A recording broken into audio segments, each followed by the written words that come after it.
O ito, real talk. Kung magaling yung BBM nyo, bakit nagkakagulo ang Pilipinas?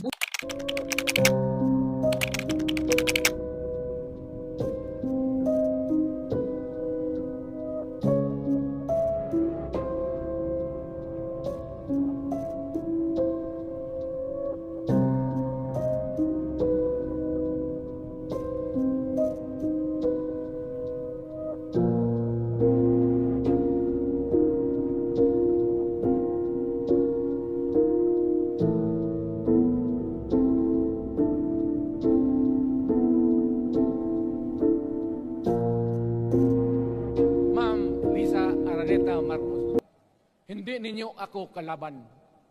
Wala akong sinasabi ng masama. Hindi lang ako makakampanya noon. Alam mo, iniiwasan ko ito. Itong panahon na ito talaga ang iniwasan ko kasi mapipilitan ako ngayon magsalita.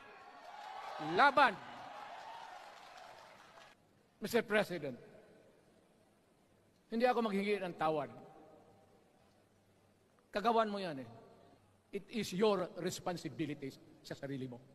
What you do in this world binds you. Iyo yan. Huwag mong sisihin ang ibang tao kasi sarili mong utak at katawan yan. Nung ako'y mayor, pinakitaan ako ng evidence ng PDEA. Doon sa listahan, nandoon yung pangalan mo. Ayaw kong sabihin yan kasi magkaibigan tayo. Kung hindi man kaibigan, magkakilala. Eh, ikaw pumapasok kayo ng alanganin.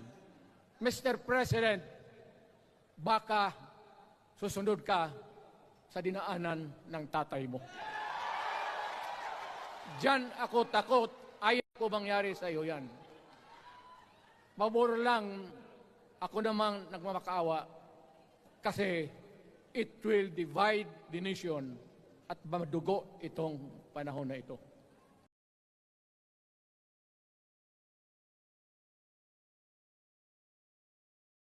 Pagpapawit pa panglaban hanggang pulo isang bayan ipangalan. Hindi maglalo. Sinubukang iliti pero bumangon muli. Kamaong bakal matakag hindi kayang baliin. Mga ingay sa dilim puro paninir ang puri. Habang tayo'y lumalakad sa apoy walang uri. BBM tahimik na tigret iuurong kailangan. Hindi takot sa China o sa sino mang may lakan. Lumawan na tulay kasada ta. Habang sila'y sumisira pilit ang binubuwang. Hindi lumaban makalay di mababasa. Sumigaw ipaglaban tadhana natin ang hawa.